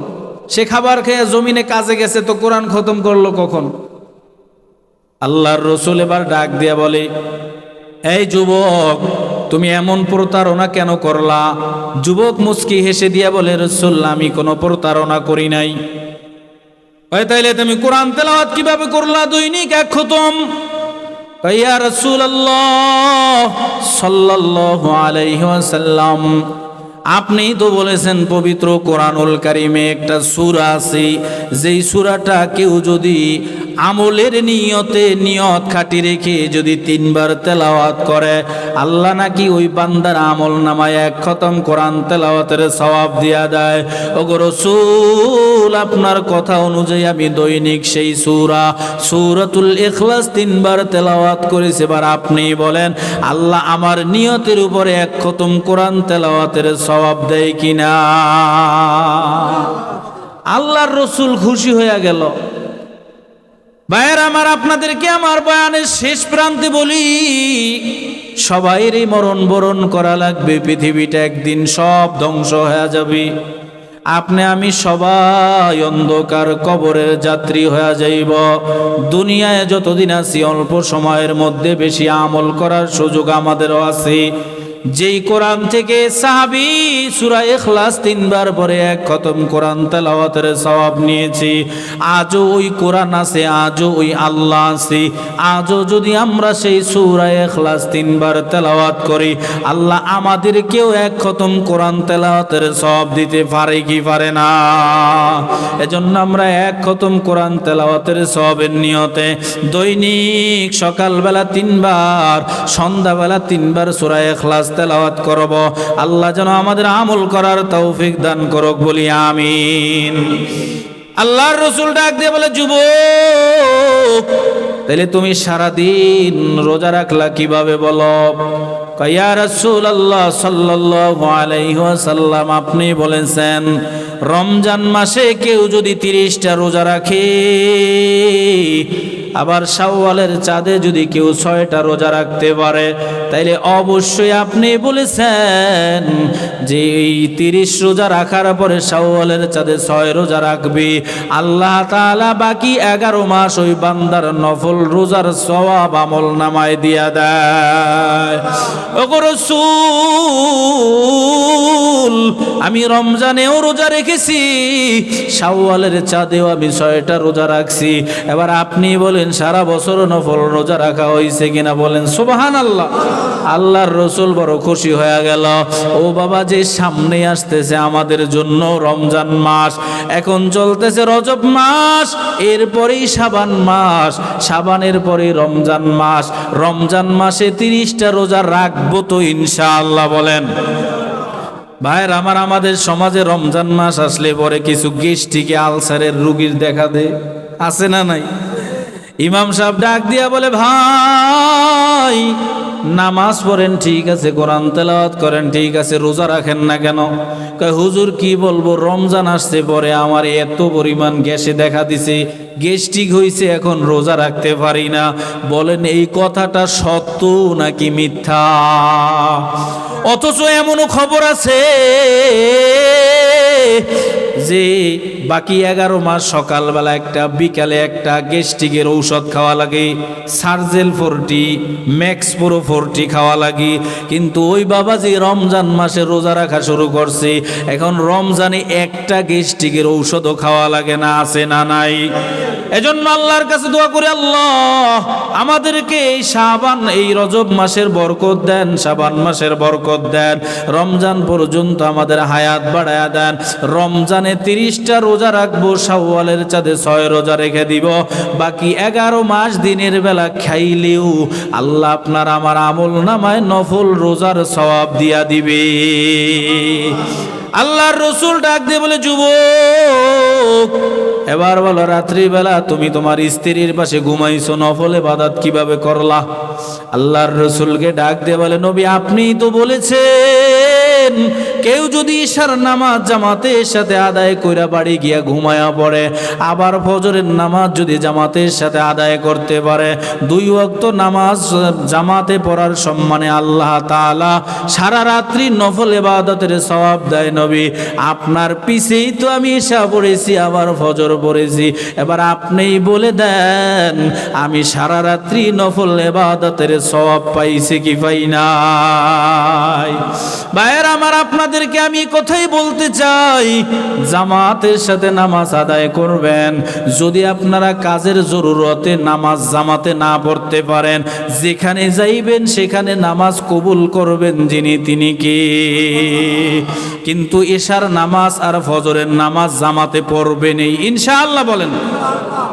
আল্লাহ তাআলা এবার ডাক দিয়ে বলে, ওই দিন আমি আল্লাহ তাআলা ইমাম সহ ডাক দিব। এরপরে আল্লাহ বলে, আমি ডাক দিয়া তাদেরকে আমি তাদের হাতে কিতাব দিব। কিতাব দিয়া বলবো, ইকরা কিতাবাক, তুমি তোমার কিতাব পড়ো। কিতাব বলতে আপনার আমার সঙ্গে আল্লাহ তাআলা একটা অবশ্যই জানি, আপনি আমি যা কিছু করি সব কিছু রেকর্ড হয় কি হয় না। আল্লাহ তাআলা বলে, মা ইয়ালফিজু মিন কওলিন ইল্লা লাদাইহি রাকীবুন আতীদ। আল্লাহ তাআলা ডাক দিয়ে বলে, গোলাম তুমি যা কিছু করো আমি আল্লাহ তাআলা কিন্তু সব রেকর্ড করতেছি। আল্লাহ তাআলা অন্য আয়াতে বলে, তোমাদের দুই কাঁধে দুইজন ফেরেশতা আমি আল্লাহ রেখে দিছি। আল্লাহ তাআলা ও কথাই কোরআনুল কারিমে বলে, গোলাম তোমরা যা কিছু করো সব কিছু আমি আল্লাহ তাআলা সেদিন আলাদা করব। যারা নেকি করছে নেকি বদি আলাদা করা হবে। আল্লাহ তাআলা ডাক দিয়া বলে, ইয়াউমা ইযিন তুহাদ্দিসু আখবারাহা বিআন্না রাব্বাকা আওহালাহা ইয়াউমা ইযি ইয়াসদুরুন নাসু আশতাতাল লিউরু আমালাহুম। আল্লাহ তাআলা সেদিন আলাদা করবেন, জমিন তার সব বৃত্তান্ত প্রকাশ করে দিবে। আল্লাহ তাআলা যদি ওই দিন আলাদার মধ্যে আপনাকে আমাকে বলে দেয়, এই গোলাম যাও যাও তুমি জান্নাতীদের কাতারে দাঁড়াইও না, তুমি আলাদা হয়ে যাও, তাহলে ওই দিন আপনার আমার জাহান্নাম ছাড়া উপায় নাই। এজন্য আল্লাহর কাছে বেশি বেশি দোয়া করা, আল্লাহুম্মা হাসিবনা হিসাবাই ইয়াসীরা। আল্লাহর কাছে দোয়া করি, আল্লাহ আমাদেরকে বিনা হিসাবে মাফ করে দেন, বলেন আমিন। আল্লাহ তাআলা সেদিন কিতাব দিবে, ইকরা কিতাবাক। এবার কিতাব পাইয়া মানুষ বলবে, লা ইউগাদিরু সগীরাতাও ওয়ালা কাবীরাতান ইল্লা আহসাহা। আল্লাহ কেমন কিতাব দিলেন যেই কিতাবে ছোট্ট গুনাহটাও বাদ পড়ে নাই। আল্লাহ তাআলাও কথাই বলে, ইয়াউমা ইযি ইয়াসদুরুন নাসু আশতাতাল লিউরাউ আমালাহুম ফামান ইয়ামাল মিসকালা যাররাতিন খায়রান ইয়ারা ওয়া মান ইয়ামাল মিসকালা যাররাতিন শাররান ইয়ারা। অনুপরিমাণ ছোট্ট থেকে ছোট্ট একটা নেকি করেছেন এবং ছোট্ট একটা আপনি বদি করেছেন, বদ আমল করেছেন, সেটাও বাদ পড়বে না। তাইলে অবশ্যই আপনার আমার হিসাব হবে। ওই দিন হিসাবের দিন যদি আল্লাহ তাআলা একটু কুদরতি রহমতি নজরে আপনার আমার দিকে তাকায়, তাইলে আপনার আমার জন্য জান্নাত অতি সহজ হয়ে যাবে। আল্লাহ যেন আমাদের সবাইকে মাফ করে দেখ, বলি আমিন। ভাইয়ের আমার, ওই দিন মাপ পাওয়ার জন্য আপনাকে আমাকে দুনিয়ায় অবশ্যই আমাদের আমল করা দরকার আছে না নাই? মাত্র 2-4 মিনিটে আপনাদেরকে একটা কথা বলা যায়। আল্লাহর রসুল ডাক দিয়া বলে, ও আমার উম্মতরা শোনো। সাহাবীদের ডাক দিয়া বলে, সাহাবায়ে কেরামগণ, তোমাদের মধ্যে 3 গুণওয়ালা মানুষ দেখলে পরে বুঝা নিবা আল্লাহ এদের উপর রাজি খুশি হয়ে গেছে, এদের ঈমানটা আল্লাহ তাআলা কবুল করে নিছি। সাহাবায়ে কেরামগণ বলে, হাল্লি তিলকা মিন আলামি ইউরাফু বিহি। ওগো নবী, এই যে 3 গুণওয়ালা মানুষকে আল্লাহ রাজি খুশি করছে, 3 গুণের ঈমানদারের উপরে আল্লাহ রাজি খুশি হয়ে গেছে, এদের আলামত কি? আল্লাহর রসুল বলে, এদের 3টা আলামত আছে। 1 নাম্বার আলামত হইল যে দুনিয়ায় বান্দা থাকবে, বান্দার নজরও থাকবে সব সময় কবরের দিকে। কোন দিকে? কবর। কোন দিকে নজর থাকবে? কবরের দিকে নজর রাখতে হবে। ভাইয়ের আমার, আপনাদের সামনে আমি হাদিস পড়েছি, আল্লাহর রসুল বলে আকসিরু যিকরা হাযিমিল লাজ্জাতিল মাউত, অধিক পরিমাণ তোমরা মরণকে স্মরণ করো। মরণের স্মরণ মানুষকে দুনিয়ার মহব্বত থেকে আলাদা করে দেয়।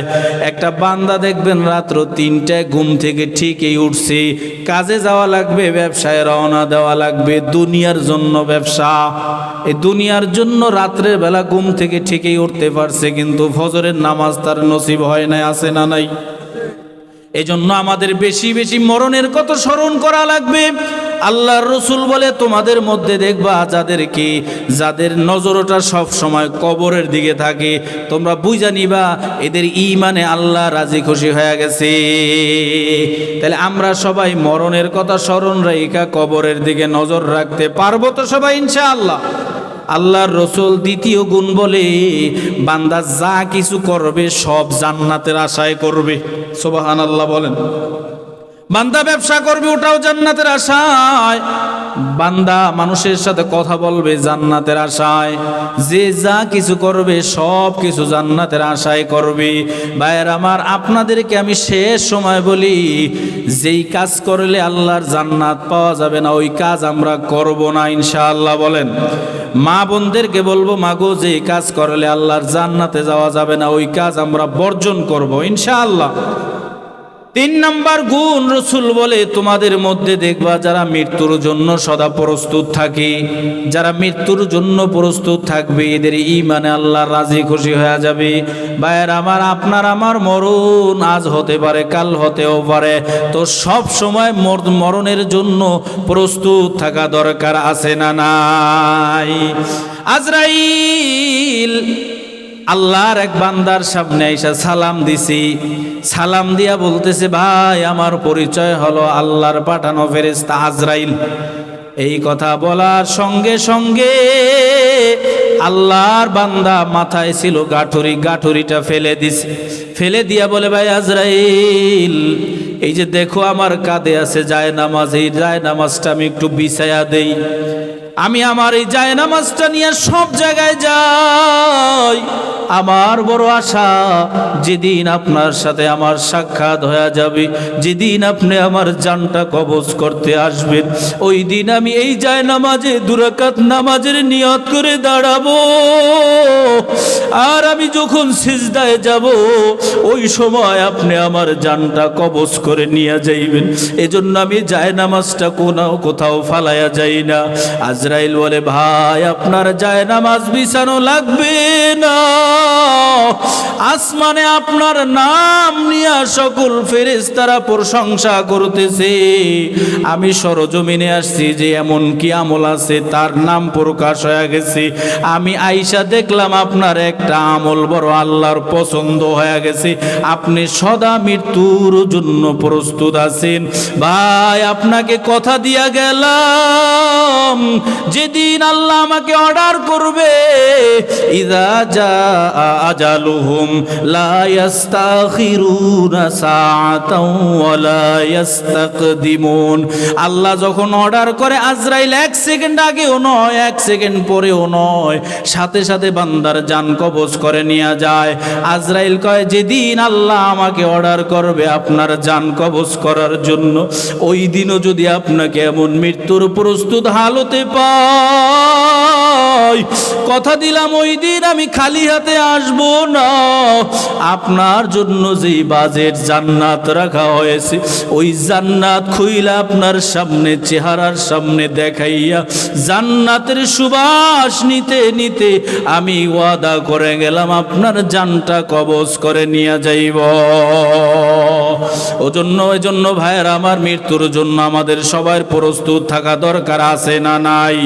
ইনশাআল্লাহ মৃত্যুর জন্য প্রস্তুত হালতে থাকবো। আল্লাহর জান্নাতে যাওয়ার জন্য যত আমল আছে করব।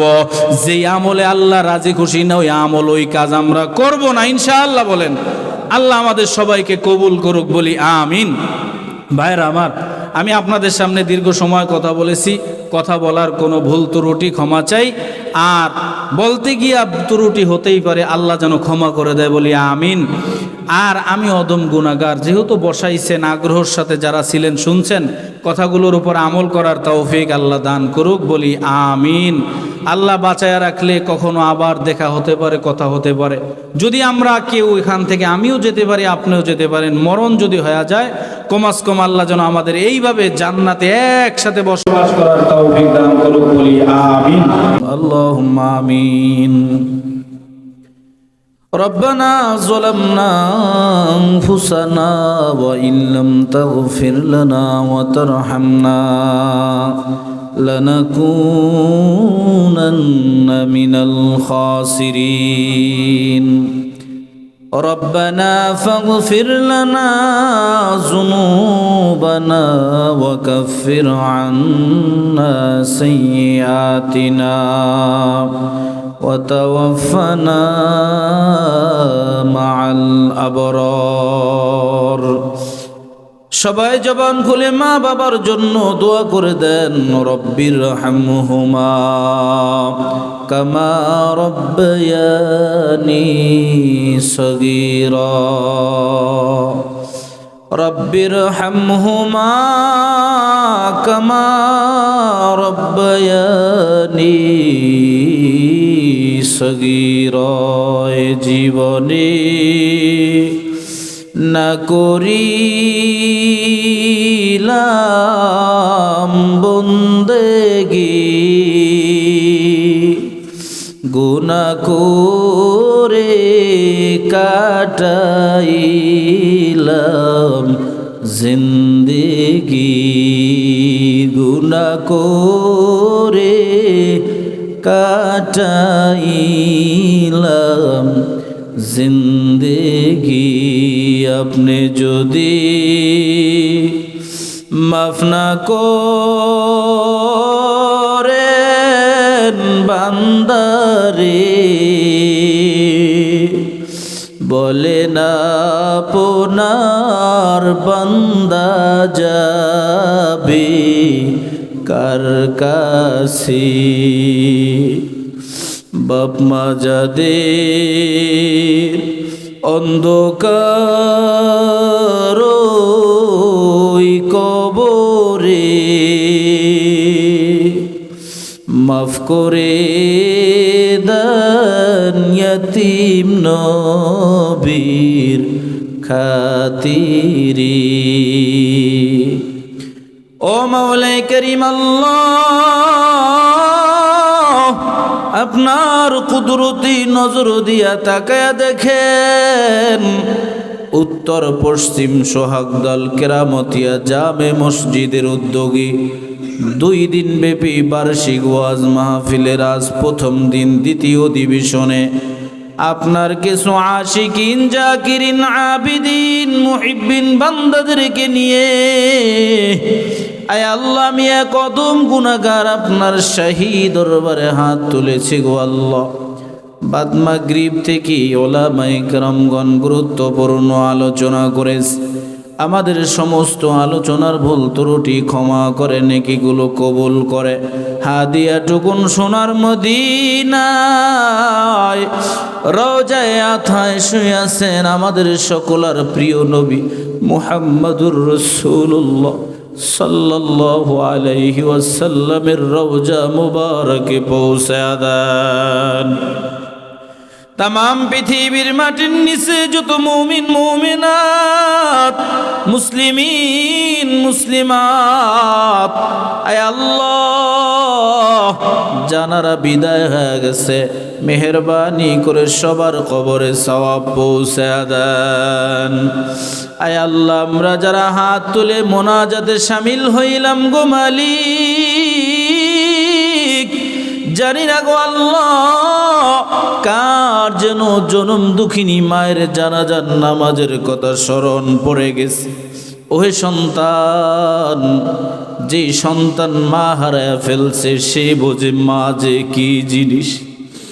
এই পৃথিবীতে আপনাকে আমাকে আপনার আমার মা গর্ভে ধারণ করে আপনার আমার মা কতদিন খাবার খেতে পারে নাই, কত রাত্রি আপনার আমার মায়ের নির্ঘুম কাটাইতে হয়েছে, কত রাত্রি দেখেছি কত মা সন্তান গর্ভে নিয়া ঠিক মতন বসতে পারে না, উঠতে পারে না, চলতে পারে না। আপনার আমার মাও এইভাবে 10 মাস গর্ভে ধারণ করেছি। যেদিন আপনি আমি দুনিয়ার মুখ দেখেছি, ওই দিন আপনার আমার মা হয়তো বা ব্যথা সহ্য করতে না পেরে মায়ের জ্ঞান হারিয়ে ফেলেছিল। ও আল্লাহর বান্দারা, এই পৃথিবীতে সন্তান ভূমিষ্ঠ হওয়ার পরে কেউ তাকে আঘাত করে না, কিন্তু সন্তান দুনিয়া আসার পরে কান্না করে, কারণ কি জানা নেই। তবে আমরা দেখেছি অসুস্থ মা, জ্ঞান শূন্য মা, মা সন্তানের কান্নার আওয়াজ যখন মায়ের কানে যায়, আপনার আমার মা ওই দিন আপনাকে আমাকে কোলে তুলবে এতটুকু শক্তিও ছিল না। আপনার আমার মা ইশারায় বলতেছিল, কারা আছো আমার পাশে, আমার কলিজার টুকরা সন্তানটাকে আমার কোলে দাও। ওই দিন আপনার আমার মা আপনাকে আমাকে কোলে নিয়ে সকল কষ্ট ভুলে গেছে। আহারে, এই পৃথিবীর কত নিজাম! এই পৃথিবীতে সন্তান দূর প্রবাসে থেকেও যদি বিপদের সম্মুখীন হয়, মা মোবাইল করে বলে, সন্তান তোমার কি আজ কোনো বিপদ হয়েছে কিনা? সন্তান বলে, মা আপনি কেমন করে বুঝলেন আমার আজ বিপদ হয়ে গেছে? মা ডাক দিয়া বলে, সন্তান রে, তোমরা তো বুঝবা না, জন্মগতভাবেই তোমার সাথে আমি মায়ের একটা সম্পর্ক আছে। সন্তান ব্যথায় ব্যতীত হইলে মাও ব্যথায় ব্যতীত হয়ে যায়। ও মাওলায়ে কারীম, জানি না এই মজলিসের মধ্যে ওই জনম দুঃখিনী মা কে কে যেন আছে, নিজের হাতে দইরা অন্ধকার কবরে শোয়া দিয়েছে, অথবা মায়ের কবরের উপরে মিনহা খলাকনাকুম বলে বলে মাটি দিয়া ওই হাত দুইটা আপনার শাহী দরবারে তুলে ধরেছি। মেহেরবানি করে আমাদের যাদের মা কবরে চলে গেছে, সকল মায়ের কবরে আজকের সবটুকুন পৌঁছায়া দেন। আয় আল্লাহ, আজকের এই মাহফিলে দোয়া মোনাজাতের উসিলায় সকল মায়ের কবরটা আপনি জান্নাতের বাগান বানায়া দেন। ও মাওলায়ে কারীম, আপনার কুদরতি নজর দিয়া তাকায়া দেখেন, জানি না এই মজলিসে আমার মতন কে যেন আছে, জীবনে আর কোনোদিন বাবা বলে ডাক দিতে পারবো না গো আল্লাহ। বাবা যে কি জিনিস, আমরা যারা বাবা হারায় ফেলছি আমরা বুঝি। এই পৃথিবীতে বাবার টাকাটাই জরুরি না, বাবা বেঁচে থাকাটাই সন্তানের কাছে জরুরি। ও আল্লাহর বান্দারা, এই তো সেই বাবা, যেই বাবা আপনাকে আমাকে মাথার গাম পায়ে ফেলে উপার্জন করে রিজিকের ব্যবস্থা করেছিল। আজকে ওই যাদের বাবা অন্ধকার কবরে গো আল্লাহ, সকল বাবার কবরটা জান্নাতের বাগান বানায়া দেন। এলাকার মধ্যে যত কবরবাসী আছে, সকল কবরবাসীকে এই মাহফিলের উসিলায় মাফ করে দেন। আয় আল্লাহ, এই মাহফিল আয়োজন করতে গিয়ে যারা টাকা পয়সা দিল, বুদ্ধি দিল, শ্রম দিল, বিভিন্নভাবে সহযোগিতা করলো, আয় আল্লাহ সবার সার্বিক সহযোগিতাকে আপনি কবুল করে নেন। আয় আল্লাহ, এর উসিলায় সবাইকে দিনের খাদেম হিসেবে আপনি কবুল করে নেন। আয় আল্লাহ, বক্তা শ্রোতা হিসেবে আমরা যারা উপস্থিত হয়েছি, যারা উপস্থিত হবে, আমাদের সবাইকে দিনের জন্য কবুল করে নেন। বক্তার জবান থেকে এমন কিছু কথা বের করে দেন, যেই কথার দ্বারা বক্তা শ্রোতা উভয় উপকৃত হতে পারে সেই তৌফিক আপনি দান করে দেন। আয় আল্লাহ, শেষ পরিয়ত গো মালিক, গত বছর মাহফিল হয়েছে, এবছর মাহফিল হইতেছে, জানি না গো আল্লাহ গত বছর যারা ছিল এরা এবছর অনেকেই কবরে চলে গেছে। আয় আল্লাহ, এবছর আমরা যারা মোনাজাতে শামিল হইলাম, না জানি আমাদের মধ্য থেকে কার জন্য যেন এটাই জীবনের শেষ মোনাজাত। আয় আল্লাহ, জানি না আমাদের কার জন্য যেন কাপনের কাপন বাজারে চলে আসছে গো আল্লাহ। মরণ যেহেতু দিবেন, ইমানি হালতে মরণের সময় আমাদের সকলের জবানে মধুর ওই কালেমাটা জারি করে দিয়েন, লা ইলাহা ইল্লাল্লাহু মুহাম্মাদুর রাসূলুল্লাহ সাল্লাল্লাহু। আসসালামু আলাইকুম ওয়া রাহমাতুল্লাহি ওয়া বারাকাতুহু।